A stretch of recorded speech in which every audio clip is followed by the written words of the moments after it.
Olá pessoal, tudo bem com vocês? Sejam bem-vindos à terceira videoaula de sistema endócrino. E nessa videoaula a gente vai estudar três glândulas endócrinas, né?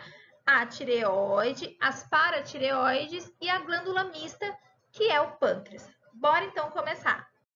Vamos começar então com a tireoide, né? A glândula tireoide. A tireoide, ela recebe o hormônio TSH, que é produzido na adenohipófise, como a gente viu lá na primeira aula, né? Então, aonde está a tireoide? A tireoide é uma glândula bem pequenininha, né, que está na porção anterior, aqui na frente do pescoço. Está aqui a traqueia, o órgão nosso de respiração, e a tireoide, ela está aqui parecendo uma borboleta, né? Ela está grudada na traqueia, ok? Como eu acabei de falar, e a gente já viu isso na primeira videoaula, a tireoide ela recebe informação, ela é estimulada pelo TSH produzido na adenohipófise. E esse TSH, ele estimula a tireoide e o seu controle é por feedback negativo, ok? Então, vamos olhar. Então, a adenohipófise libera o TSH. O TSH+, ele vai estimular a tireoide. A tireoide, ela vai produzir dois hormônios principais, que são chamados de T3 e T4.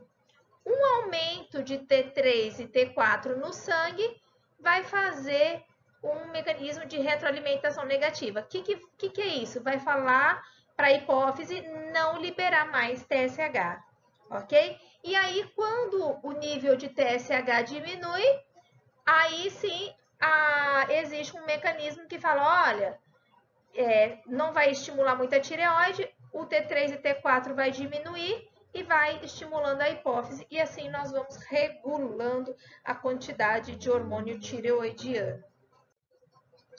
Quando eu descobri meu nódulo, né, na tireoide, eu li um livro que dizia que a tireoide ela poderia ser considerada uma glândula terrorista, né?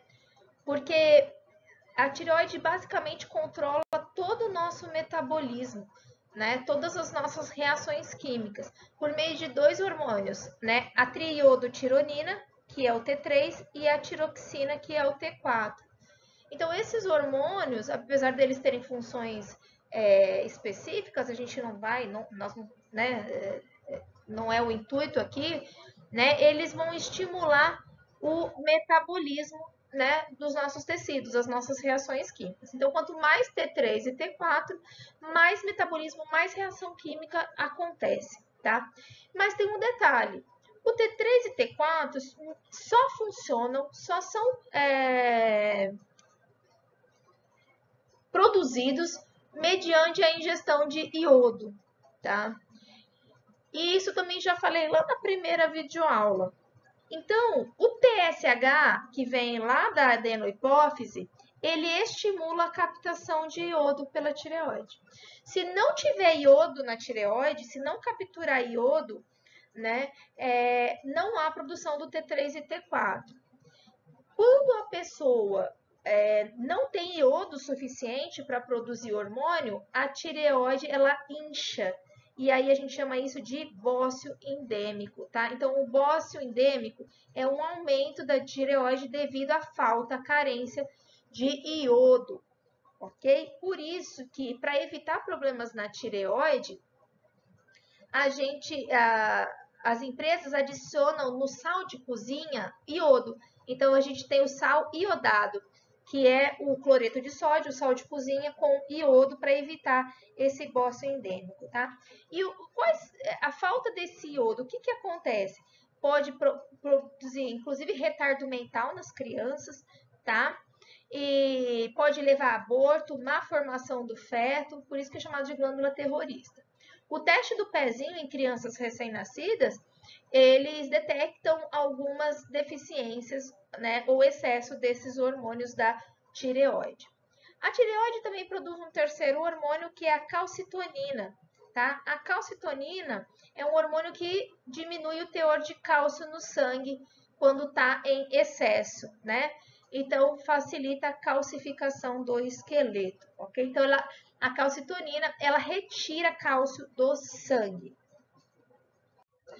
Um aumento, uma diminuição na produção de hormônios da tireoide pode dar origem a dois tipos de doença, né? O hipotireoidismo ou o hipertireoidismo, tá?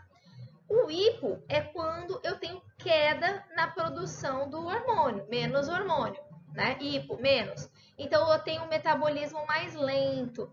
O metabolismo sendo mais lento, a pessoa fica mais cansada, cabelo seco, irritabilidade, a pele fica seca e áspera e pode engordar, aumento de peso, tá bom? O hiper já é o contrário, é o excesso na produção de hormônio. Então, o metabolismo fica acelerado, você queima muita caloria. Então, pode ter a perda de peso, os olhos esbugalhados, assim, salientes, muito suor, pescoço inchado, tá? Então, é a tireoide aumentada. O que acontece? Muitas pessoas que têm dificuldade de emagrecer acabam tomando remédios que têm alto teor de hormônios tireoidianos, tá? Isso leva ao uso indevido para o emagrecimento. O que acontece? Quando eu tenho altas quantidades de hormônio da tireoide, nós vamos ter um aumento do metabolismo. Se nós vamos ter um aumento do metabolismo, nós vamos queimar caloria. Queimando caloria, a gente emagrece, tá?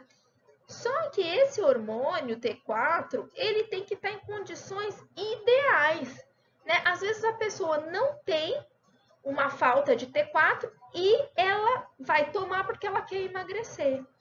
E aí, quais são os efeitos? A pessoa pode ter taquicardia, fraqueza, perda muscular, tá? Intestino solto, tremores. Então, isso são os efeitos desse medicamento, né? Os efeitos colaterais de um medicamento que você não precisaria tomar. Tá? Lembrando que o hormônio o T4, que é um dos hormônios da tireoide, eles são importantíssimos para estabilizar o sistema nervoso, para manter o ritmo cardíaco. E aí o que acontece? Você toma mais T4 do que o costume, dá taquicardia, acelera o coração, pode levar a uma parada cardiorrespiratória, né? E assim outras funções também. Então vejam como é importante esse hormônio e como é importante não tomar remédios para outras finalidades, né? Então, essa pessoa que toma esse hormônio é para, por exemplo, o hipotiroidismo, não é para uma pessoa que quer emagrecer. E agora a gente vai para a segunda glândula, que é a paratireoide. A paratireoide, ela fica grudadinha, são 4 botõezinhos na parte posterior da tireoide. Então, tireoide e paratireoide, elas estão juntas. Por isso que quando você desenha a paratireoide, você tem que desenhar a tireoide, que é essa borboleta. A borboleta é a tireoide, tá? A paratireoide são os botõezinhos amarelos aqui que eu tô refazendo, beleza? Então, são 2 pares, ou seja, 4 estruturas localizadas na face, não é fase não, nem com Z, face posterior da tireoide, tá? Qual que é a função da paratireoide? Ela vai produzir um hormônio chamado paratormônio, ou hormônio paratireoideano, tá? E ele vai fazer o contrário da calcitonina da tireoide. O que ele vai fazer? Ele vai aumentar o teor de cálcio no sangue. Então, olha que interessante. A tireoide, ela libera o hormônio paratormônio, o PTH, e o PTH vai atuar, por exemplo, nos ossos, no rim, e vai, então, eliminar cálcio no sangue. Então, vai jogar cálcio no sangue, ok? O excesso de cálcio, vai pegar o cálcio do rim e do osso e vai jogar no sangue, ok? E também esse paratormônio, ele vai atuar no metabolismo do fósforo, que é um importante elemento químico para nós.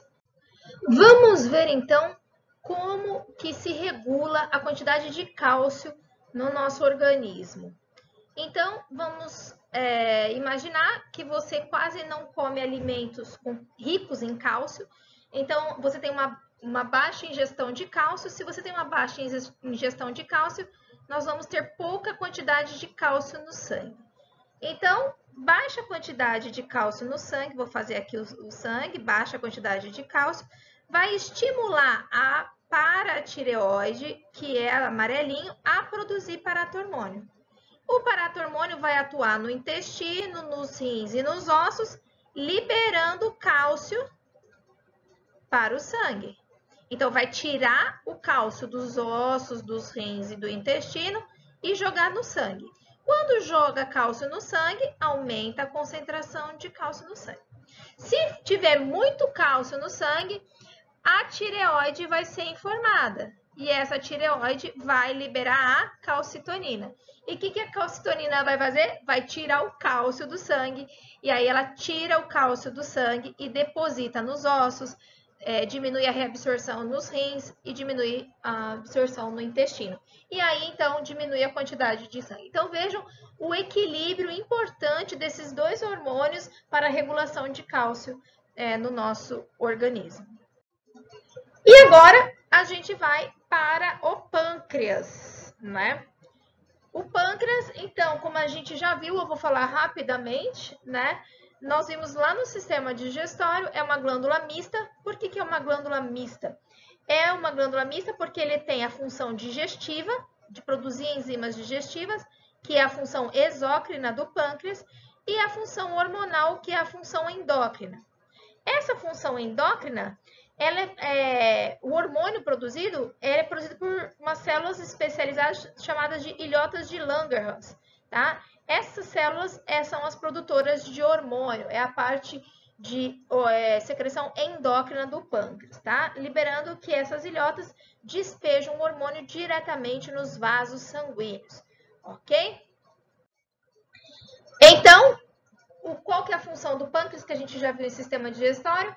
Controlar a quantidade de açúcar no sangue, por meio da produção de dois hormônios, a insulina e o glucagon, tá?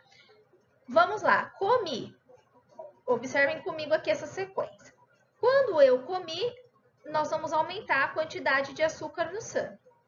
Quando eu aumento a quantidade de açúcar no sangue, vai estimular o pâncreas. E o pâncreas vai fazer o quê? Vai produzir insulina. Então, a insulina vai retirar a glicose do sangue. Ela vai retirar a glicose do sangue, né? E vai levar para o fígado. O que o fígado vai fazer? Vai pegar a glicose, olha aqui, vai pegar a glicose e vai unir as glicoses numa molécula chamada glicogênio. O glicogênio é a união de várias glicoses. Então, a insulina pega a glicose do sangue e leva para o fígado. O fígado converte a glicose em glicogênio para ser armazenado. Quando eu estou com baixa quantidade de glicose no sangue, o que vai acontecer? Vai estimular as células do pâncreas a liberar um outro hormônio que é o glucagon. O que o glucagon vai fazer? O inverso da insulina. Ele vai pegar o glicogênio que está no fígado e quebrar o glicogênio em glicose. Então, essa setinha para cima aqui, quem faz é a insulina. A insulina pega a glicose do sangue para ser convertida em glicogênio no fígado. O glucagon vai estimular o fígado, pegar o glicogênio e converter em glicose. E aí, quando converte em glicose, essa glicose é jogada no sangue, aumentando a taxa do sangue de açúcar. E aí, então, uma disfunção nesse processo, nessa organização, nesse equilíbrio, pode originar dois tipos de diabetes mellitus, não é insípidos, ok? A diabetes tipo 1 e a diabetes tipo 2. A tipo 2 corresponde a 80% a 90% dos casos e geralmente aparece em adultos após os 35 anos. A tipo 1 geralmente aparece na infância e corresponde a mais ou menos 10% dos casos. A tipo 1 é uma doença autoimune. O que é uma doença autoimune? O nosso sistema destrói as nossas próprias células, ok? Então, o sistema destrói as células do pâncreas que produzem insulina. Então, o pâncreas deixa de produzir insulina, ok? Na diabetes tipo 2, há uma diminuição na quantidade de insulina. O nosso corpo começa a fabricar menos insulina do que deveria, tá? Ou a pessoa adquire uma resistência à insulina. O que é isso? O corpo produz a insulina, só que o indivíduo não consegue usar a insulina de forma correta, tá? Essa é a diferença do tipo 1 para o tipo 2. Então, aqui, né, um resuminho. Um indivíduo normal, né, então ele tem a insulina, então, vai jogar a glicose para a célula, vai tirar do sangue e vai levar para a célula, né, retira a glicose do sangue. Na diabetes tipo 1, né, o pâncreas deixa de produzir a insulina, né? Então, a glicose não consegue entrar na célula porque não tem a insulina, ok? Na diabetes tipo 2, tem a insulina, só que não tem o receptor que permite que a insulina atue para entrar a glicose, tá? Porque o que acontece? Acontece na célula que existe um receptor que quando a insulina se liga, a insulina fala assim para a célula: deixa a glicose entrar, deixa a glicose entrar. E aí a glicose entra. Quando eu tenho um problema nesse receptor, por exemplo, a insulina não se liga, então a glicose não entra, tá bom? Então o receptor não permite a ação da insulina. Eu vou ficando por aqui, né? Uma perguntinha sobre tireoide, uma relacionando algumas glândulas que a gente já viu, né? Porque às vezes pode cair glândulas diversificadas. E próxima aula, para a quarta videoaula, continuando glândulas endócrinas.